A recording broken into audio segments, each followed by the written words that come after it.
the attachment styles that we develop in childhood actually form the template for the attachment styles that we have in our romantic relationships as adults. Mental health, emotional health, physical health, deeper understanding, actionable takeaways to improve your quality of life. We're the Level Up guys. Even guys can have emotionally literate conversations, and we're the guys that are going to prove it. What's up, you guys? Here we go again. I'm Billy. I'm here with Jarrett. We are the Level Up guys. Today's discussion is about attachment styles, and I'm really excited for this one because I know this much about attachment styles. He's holding up his fingers to make a really small... Yeah, it's small, yeah. If you're listening on Spotify, I just did a little thing like I know 1% of 1 millimeter of half nothing of attachment styles. So thankfully, we get Jarrett to fill us in on some of the basics first. What are, in a nutshell, attachment styles? Yeah, so here's what I would say. Here's the background you need to know. So attachment styles actually develop between a child and their parents as early as baby toddler years. So between 1, 2 or along those lines. And it was first discovered by or first kind of observed by a researcher named Bowlby, but then the whole process was taken over by Mary Ainsworth. And she did some experiments with toddlers and their parents, which is called, it's actually on YouTube. You can find video of it. It's called The Strange Situation for anybody that wants to check it out, where they essentially have a young child and their parent in a somewhat unfamiliar room playing with toys together. And then a stranger comes in and is just kind of doing their own thing in the room. At one point, the parent actually leaves the child in the room with the stranger, the research team stranger, but stranger to the child. And they observe the child's response. Typically what you would expect is parent leaves, some amount of dysregulation. That stranger then maybe tries to comfort them or whatever, and they see how the child responds to a stranger trying to comfort.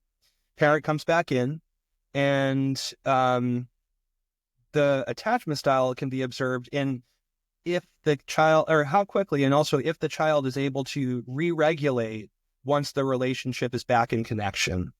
And so the attachment styles that they observed, the names of them that came from that, and we could say a little bit more about this as we get into depth, is secure attachment. And that would look like, parent leaves, child becomes dysregulated, parent comes back in and comforts, and the child is able to, re-regulate with the parent. They feel comforted. They want, it to be back in connection with the parent. That would be secure attachment. Anxious attachment would be when the parent leaves. Kid is, freaked out, as would make sense for a young child to be when their parent leaves. And when the parent comes back in, if I'm remembering correctly, when the parent comes back in, they stay dysregulated. They are picked up by the parent, but stay dysregulated. It's much harder for them to get back in connection in a calming way. And then for avoidant attachment, parent leaves, child might even be somewhat unfazed.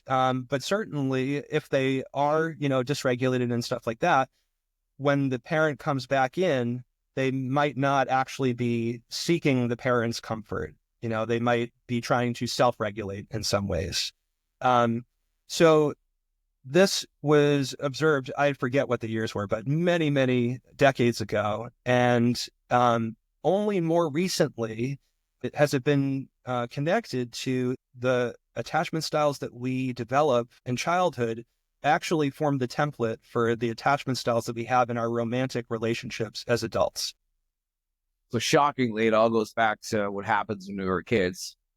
So you're saying at 1 or 2 years old, it tells me, is this nature over nurture? It has to be a combination of both.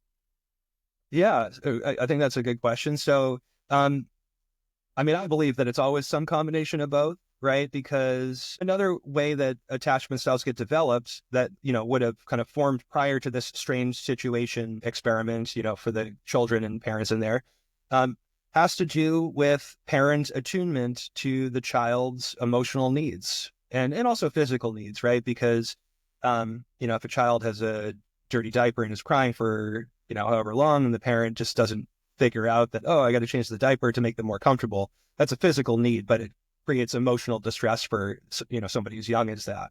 So parenting and attuned parenting plays a big role in secure and avoidant and anxious attachment. And so that would be the nurture, the environment creating something.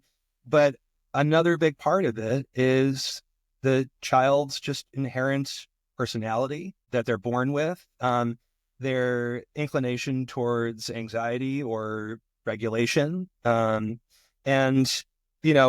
I think a really important thing to share for any parents listening out there, and heck, if my parents listen, is that, no child comes out of their childhood unscathed, right? And it's actually not sometimes, it's always a combination of the two, right? If the child wants to be picked up, wants attention, and the child is told by the parent, hang on, I'm just making dinner. I want to make sure that it's ready for you and your brother, and, whatever. And the child feels rejected in that moment. Like, that's not the parent having done something wrong. And this kind of happening over, it's not like one moment only, but in general, a repeated experience of, maybe not being attuned to. And these things can be influenced in our romantic relationships, as we move through life too. But yeah, it's definitely a generational thing where like we only know what we know, and every generation evolves and all that. So yeah, our parents, you're off the hook. You did the best you can with the knowledge that you had and all that. I actually happen to feel like my parents did a really great job raising me. And as we will talk about more, I did not grow up with secure attachment. So something within me or within the relationship dynamics or whatever just wasn't attuned. And, the other thing is, and no offense to any babies listening, but babies, you are terrible communicators of your needs. Like, I don't know it's hard to take the right guesses sometimes. And even for, young kids, like even after their language is somewhat developed, like they're not really pinpointing how we can help them. They're just saying, I need attention, essentially. Yeah. So there's that too. So going back to that experiment, really interesting. So the parent would be in a room with the child playing, stranger comes in, parent leaves. So how does that manifest once you start going to school? Because now you're away from your parent for a much longer period of time. You're kind of on your own to navigate all these different attachments because you want to make friends, even before you get to, like dating as a kid. Oh, yeah. Or like 7th, 8th, 9th grade. Those can be rough. Like my school was rough, trying to make friends, be in different places. And how does that evolve? Because it seems really quickly, suddenly, all right, you're even at daycare. You're getting dropped off for a few hours and you have to manage on your own. Will that really exaggerate things that are already built into place, or can you adapt and kind of chameleon your way through to a different attachment style to fit in the group? Yeah, well, I mean, as humans, we're really built to adapt, right? And it's when we take a more rigid approach that we run into challenge, right? Because my daycare provider is not going to be exactly the same as my mom or dad. And so if I'm using only the strategies, or if I'm not adapting to find new strategies of communicating what my needs are or getting the attention that I'm needing in that moment for just my own feeling of emotional safety and things like that, if I'm not able to adapt, then I'm going to be actually a contributing part of reinforcing misalignment, misattunement between an adult and myself. And so yes, I mean, oftentimes there is the ability to adapt in different settings, and it's usually the highest stakes relationships. So like our, child parents, and then as an adult, our romantic relationships and with our family members, where attachment styles really take over our nervous system. So I think that's, a relevant piece, but they do show up in work relationships or professional relationships, and also through friendships growing up and things like that. But they really, like, you could have a friend who is very anxiously attached in romantic relationships, but not know that based on your friendship with them. Does that make sense? Yeah, 100% makes sense. Yeah. I mean, so built into the word attachment, Jared, like you have to have at least two of something to be able to make an attachment. So how much does one person's attachment style affect another person's? And should be the same? Are there better different ones go with each other to make, or some just a disaster? But how much do one affect another? Because there's two human beings involved. There isn't necessarily like better or worse. That's a very therapist thing to say, right? And that said, in order to have healthy, fulfilling relationships with another person, no matter what attachment style is your default one, there has to be some practice of secure attachment behaviors. And actually, this makes me think like, and I kind of described it in the experiment, but I should say there are 4 attachment styles that are kind of commonly referred to. And I think I had mentioned 3 in the experiment, but just to go over them. So there's secure attachment, and we'll go deeper into each of these with examples. There's anxious attachment. There's the avoidant attachment. And then there's what's referred to as disorganized attachment, or I've also heard it referred to as other things, but that's a common term for it. Disorganized would be when there's some swing between anxious tendencies and avoidant tendencies. And the anxious, avoidant, and disorganized all fall under the category of insecure attachment. So the secure, and then under the category of insecure is the other 3. And so if somebody's defaults from their childhood and, whatever, is an insecure attachment style, not necessarily, bad, but in order for that person to start making choices of partners who can be in healthy relationships with them, and in order to be oneself able to do the things that are required for healthy relationships, there has to be some behavioral movement towards secure attachment, regardless of how our nervous system shows up with any of the insecure attachments. Yeah. It feels like there's a lot of subtle connections to love languages that we deep dove into. Whereas, I'll have mine, and that's important, but I also need to recognize yours and know that mine is not necessarily yours. If you love receiving gifts and I don't, it's kind of irrelevant if you don't recognize that. And the recognition of those attachment styles will then lead you to get more to that secure spot. Yeah, that's a great point. I mean, I think, in my mind, the whole point of learning one's own attachment style and having language to talk about it with your partners or whoever it is so that there is the ability to communicate without as much shame about how one is acting insecurely in a relationship, right? Ultimately the goal is to develop a new language to see oneself through, or new lens to see oneself through, and a language to communicate your own needs as a result of how you understand yourself, and for your partner to be able to do the same, and for you to be able to work as a team to get those needs met, regardless of if it's, too insecure of whatever styles together. I see you smiling over there. What's on your mind? Well, I was thinking how a couple of generations ago, our grandfathers, they listen to us talk right now, would think that we're out of our minds. But we have such a big advantage, especially as men. Big advantage. If you want to be in a romantic relationship and you know who Brene Brown is, and you know who the love languages are, a little bit about attachment styles, you get a big advantage even just attracting a mate, because I think that's a level up move. That's a level up thing. So I kind of know these things, because then it kind of implies you have the information, right? And this is why we're doing the podcast. This is why people listen. It kind of implies that if you have just a tidbit of the information, that you're into it and you want to have, evolution in a relationship, like actually get somewhere, put some work into it, like that. Yeah. Nobody was talking about this 50 years ago, 60 years ago. Yeah, certainly nobody other than scientists, right? Or researchers. Yeah.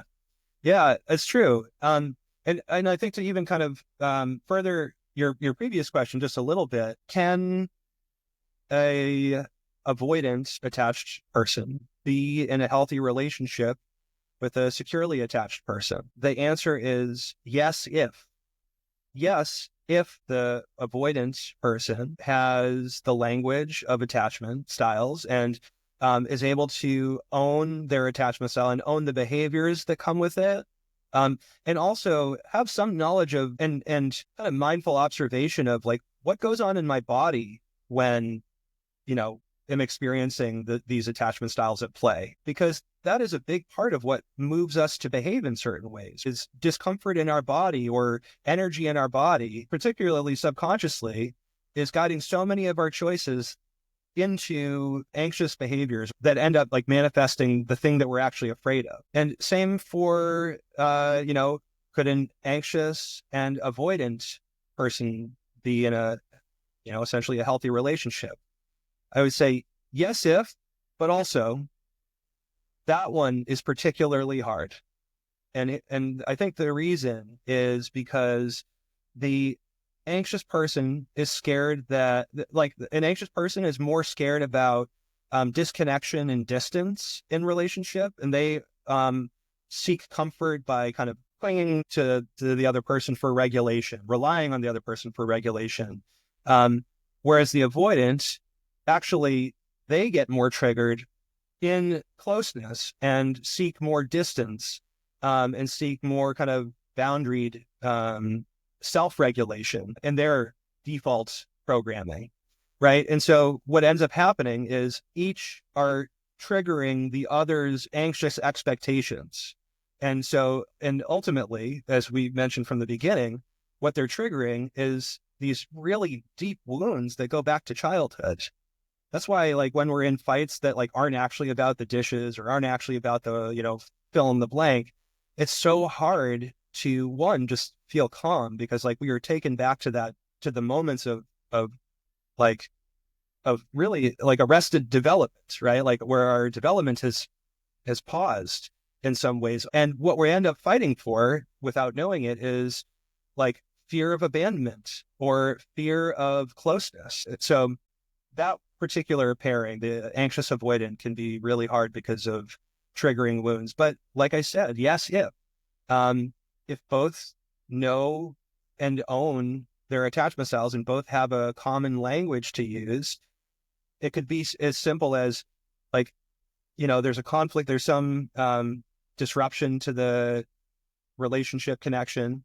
And the, anxious person is kind of trying to get in there and have the conversation immediately and talk through it and is really worked up in that. And the avoidant person is like, if they're able to say, hey, I understand that you're anxious in this moment. I'm also kind of feeling overwhelmed, and I'm going to need some space before we come back to this. And some kind of agreement of like, all right, how, for the anxious person, right? Like, how much space are we agreeing is appropriate before we come back to it, so that there are some containers around the discomfort for both parties, right? I think that's really important. Yeah. One of the things, Jared, that I've struggled in, I think, learning about this stuff, and you actually sent me a book maybe last year or so. I think it was called Liberated Love. Mm-hmm. Yeah, Mark Groves and Kylie Macbeth. Yeah. Shout out Mark Groves. One thing that I struggle with is it all seems really binary. And I think the argument could be made is that of the 4 attachment styles, that everyone is a bouquet of all of the different things, almost contingent upon the circumstance. For example, I could be with someone, we're in a very secure thing, except in this particular situation, something happens and suddenly you feel insecurities that might not normally be there. Is it kind of like a wave of all of the 4 things can exist at all times?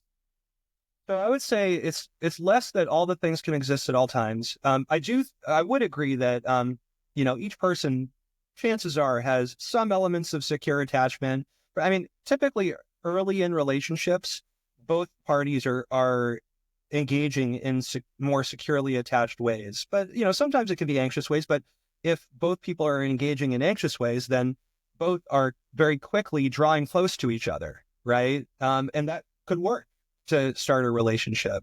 But even for an anxious or avoidant, like those things get triggered when we feel like there's something to lose, right? When there's high stakes.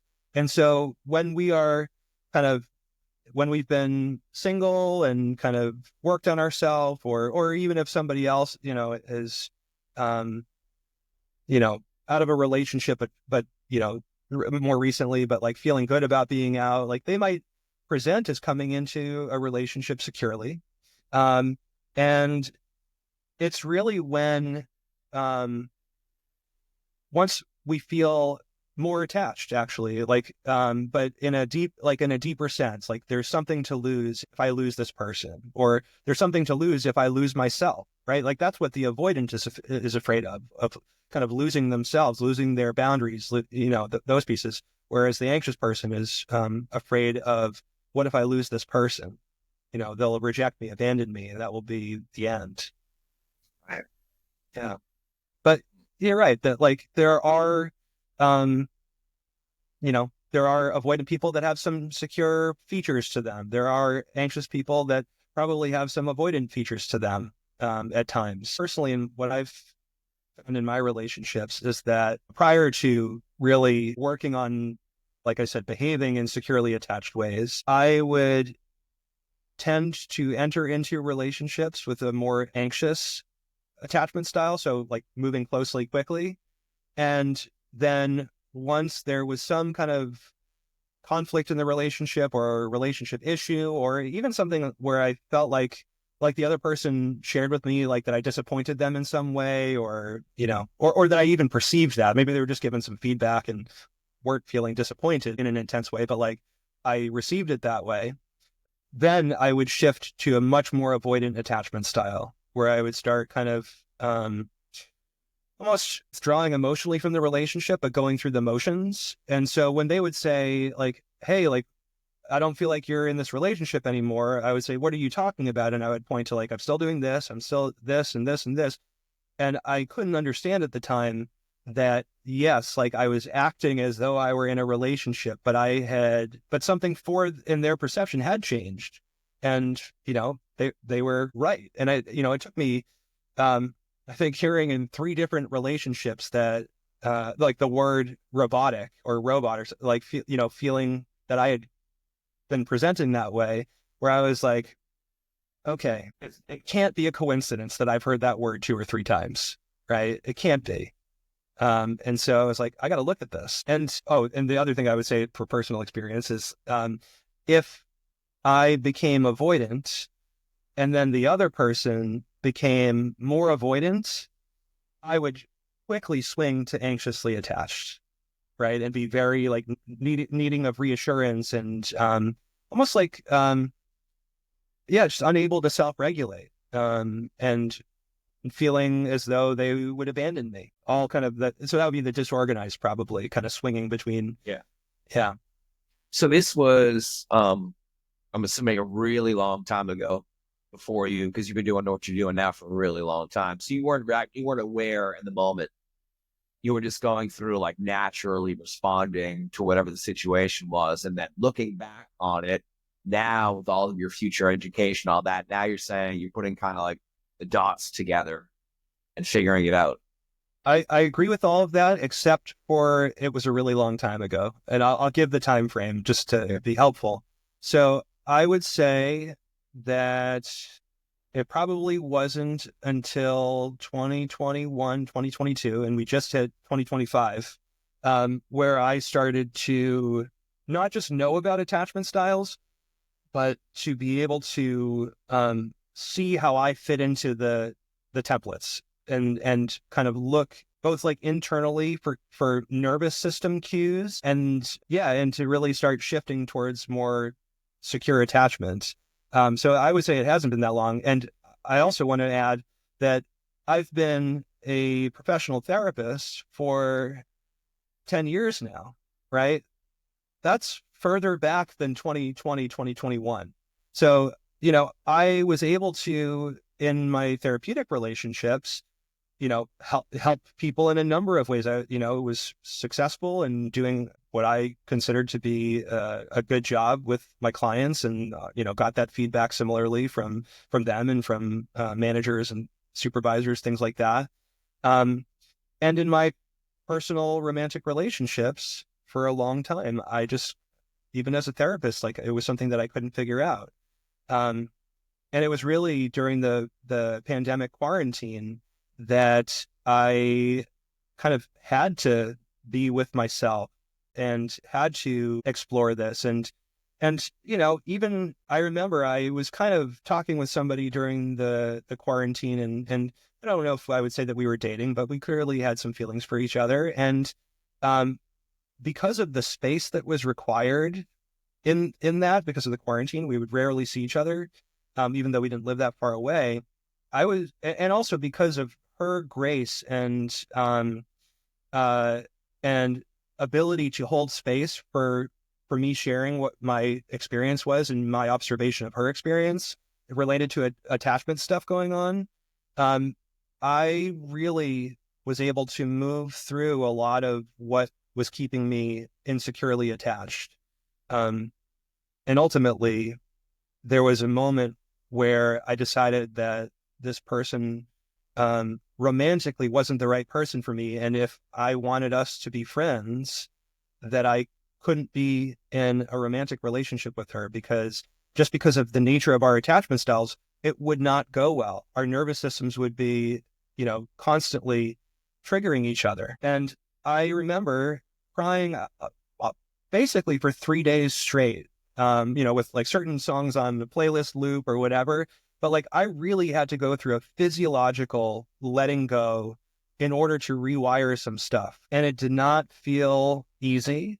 Yeah, it was one of the times where I had to experience the most grief, because I was losing my story of the right person for me, or like the ideal kind of relationship, and what that was, and creating space for a new story, a new something to evolve.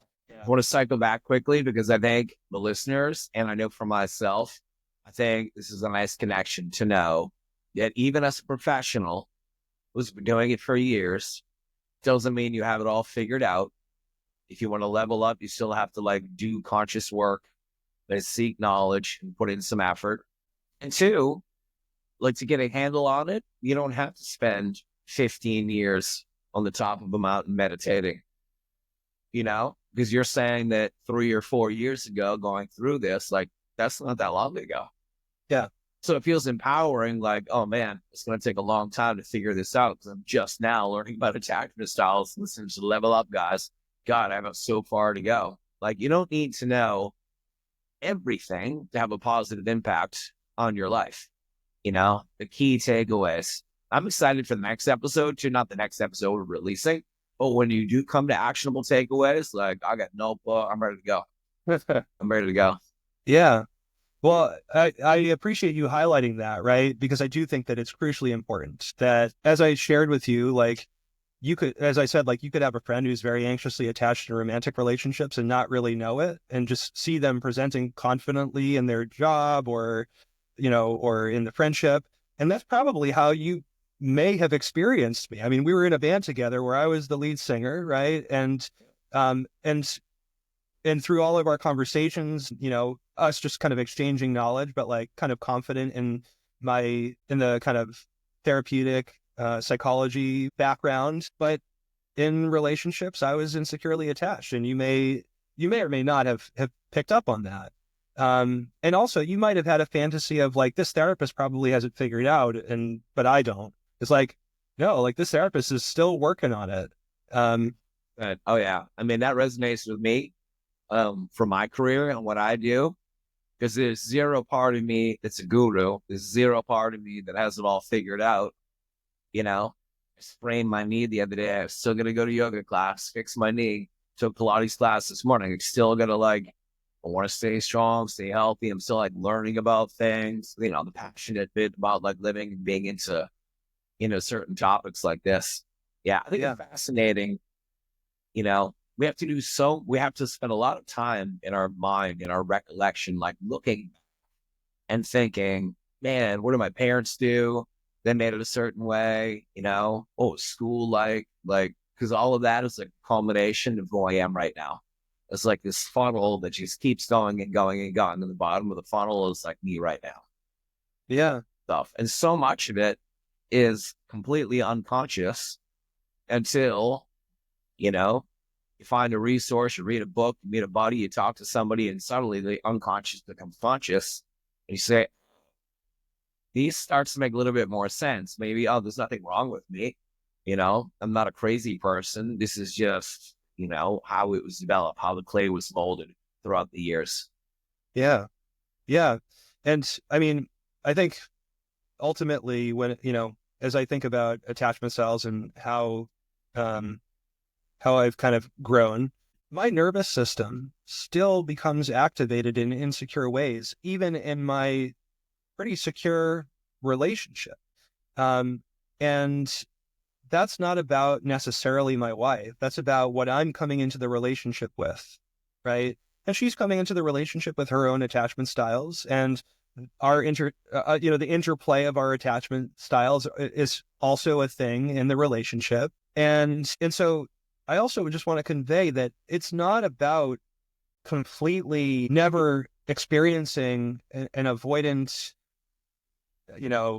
tendency again, or never experiencing an anxious tendency again, but it's about decreasing the space between experiencing it, noticing it, and communicating it into the relationship, right? So that, because that is essentially what a securely attached person would do. They would, bring, hey, this is what's showing up from, maybe they don't have to go through all of the physiological discomfort of it and feeling like pulling away, or feeling like, don't pull away. But the securely attached behavior is when I notice that I'm having something that's, in the space between us, I'm going to verbalize it so that we can hold it together. Yeah. It seems like a lot of these things, maybe most human beings kind of already intuitively know. Like, you kind of already know the love languages. Like, oh, I really like gifts. Oh, I kind of feel like I want to avoid, or I feel anxious in the situation and feel really secure. Maybe we know like what the feelings are, but to be able to put like an actual like thing to it and say, oh, here is exactly what it is. Because we all felt secure. I felt, disorganized, going back and forth between purely anxious and avoidant. Yeah. Do you think it would be helpful for listeners if I kind of give some examples of like what secure attachment might look like, what anxious might look like, avoidant in relationships? Yeah, hit me. All right. Okay. So somebody who is securely attached, let's start there. They would be reliant and consistent, right? There wouldn't be kind of mixed messages about like wanting closeness or distance, or having those boundaries and needs for space. There would be collaborative decision making. Again, they're bringing things into the relationship to be held together. And a flexible view of relationships in general, of like this idea of like relationships aren't any one thing. It's just what the two of us decide we want. So there can be incredibly securely attached romantic partners that just decide at night, we're going to sleep in separate beds so we get better sleep. It's not a sign of not a healthy relationship. It's just whatever both can agree is going to create, the best thing for the relationship. As long as both agree, great. Another one might be, so communicating relationship issues calmly and directly. During a conflict, an ability to do some perspective taking of the other person. I know we've talked about like communication through conflict, so that ability to say the phrase that we said, like, I can see some truth in what you're saying, even if it's not how we intended something to come across, or what, like, I can understand how it landed that way, right, for you, or whatever. Let's see. Here's the other thing. Not only not afraid of commitment, but also not afraid to almost like admit in a relationship, we have some amount of dependency on each other, right? Like there's, yeah, like we're tying our boats together, as Jason Gaddis might say from the Relationship School podcast. We're tying our boats together. And if you stop paddling, that does affect me. Right? And if one of us is standing up, rocking the boat, like also is going to impact, right? We do have a dependency on each other. Also, I would say like, or the last one I would say is like a lack of passive aggressive kind of game playing to get their needs met, for secure. So for somebody with anxious attachment, and let me just also qualify by saying as I go through the insecure ones, if you are hearing something and being like, my partner does that or whatever, like this isn't a diagnostic tool, right? It's like, particularly for if you're diagnosing in quotes, a partner. If you want to think about it as like, oh, this maybe I do kind of identify with some of these.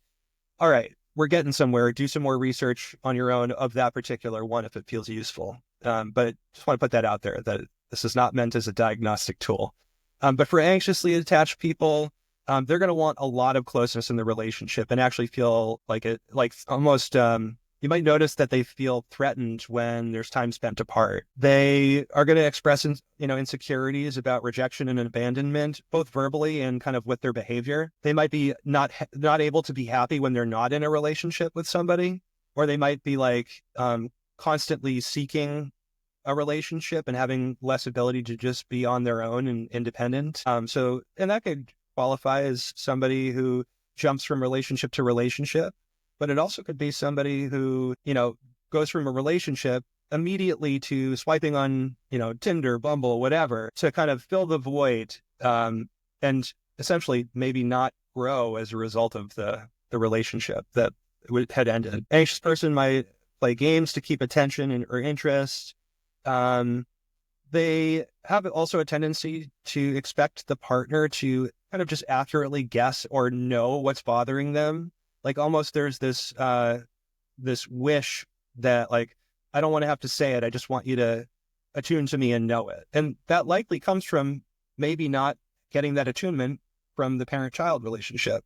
Not always, but that might play a role. There's like more acting out, more passive aggressive stuff. So like, if a partner's not giving attention, then that person might like flirt with somebody else in front of them, to try to create some jealousy. Or some version of that. They might have a hard time in the relationship, like not making it about their emotions and about themselves. That would be another anxious attached quality. And they fear that small blips in the relationship are going to ruin the relationship. And so they feel like they have to work hard in order to keep a person's interest. And again, that comes from a place of insecurity about one's own worthiness to be connected to somebody. There might be suspicion of like unfaithfulness, things like that. We're anxious. Yep. And then avoidant. So it's not just valuing independence, but almost like uncompromisingly valuing independence. As I said before, they might devalue previous partners. So they might, say, oh, that person meant nothing to me. And they might just say that to a partner, but they also might be thinking that themselves, right? They are using distancing strategies, whether that's like emotional, physical, or logistical. So it could be like, it's not that I don't want to be connected to you. It's just I have to work so much, or like, so like I can't do anything about it. When, maybe there are some things that maybe you do have a lot of work and are busy, but maybe there are ways that you could stay connected or make it work or, whatever. This is a big one that clicked for me and how I realized that I had avoidant tendencies. They might have an unrealistically romantic or ideal view of what a relationship is supposed to be. And it's kind of that rigidity. It's like, there's almost this fairy tale that I'm telling myself, and it doesn't have to look like a Disney fairy tale, right? But like, either way, I have some magical story about what a relationship is supposed to look like. And when somebody that I'm with kind of steps out of that fairy tale, I feel I would feel almost immediately like, well, that's it for this one. And I might not leave the relationship, but I might emotionally withdraw from the relationship. But that then would maybe create more anxiety in somebody who's anxiously attached, or even maybe securely attached, or certainly create confusion, right? And then now I have contributed to a cycle of like, see, it's you're anxious. You're the one who's, whatever. But like, that's my contribution, is the withdrawing. Fear of being taken advantage of would be another one for avoidance. During a disagreement, needing to get away from, as quickly as possible, or else exploding or completely shutting down. And yeah, just extreme discomfort talking about how the relationship is going, like if there's something that needs to be worked on. So then the last one is a combination of those last two. Yeah, it would be a combination of some of those features, kind of swinging back and forth, disorganized. Yeah. Yep. Wow. Yep. Something that I know I've said in another episode, but I want to make sure that we say here too, is that the way that so we are mammals, right? And therefore conditioning is a thing. And conditioning is really about numbers, right? It's about quantity and like repeated experiences of a certain high quantity or a certain quantity of predictable results, right?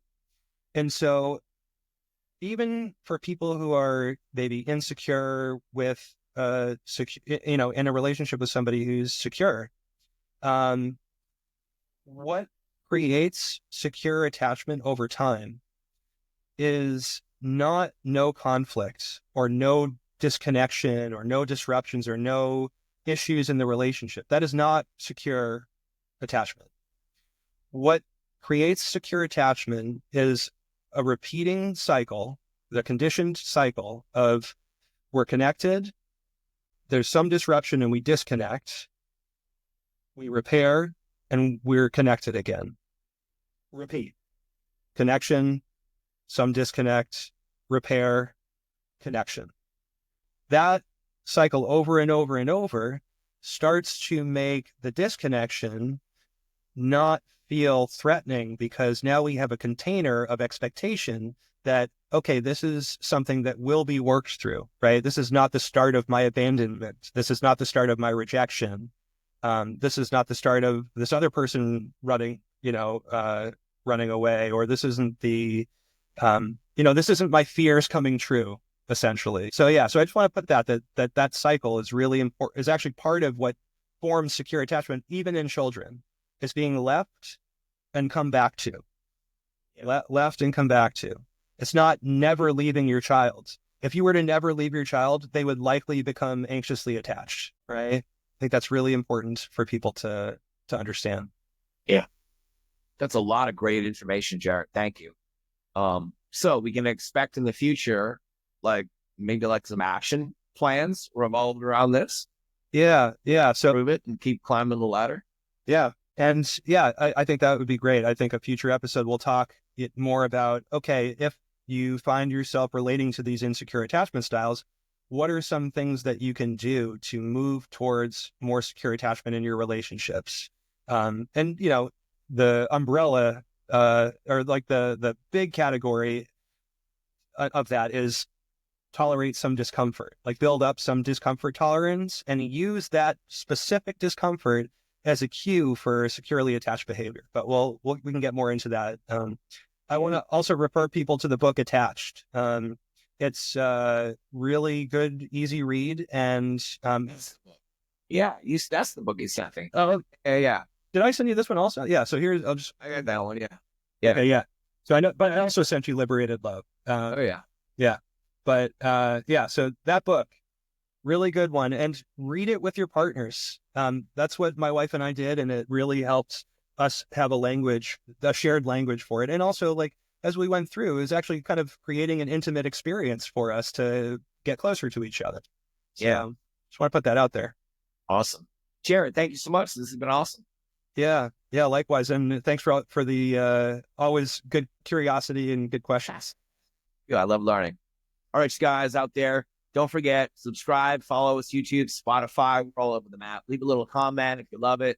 5-star review. We'll see you next time. Yeah. Thanks so much, everybody. All right. Love you. Peace. Bye.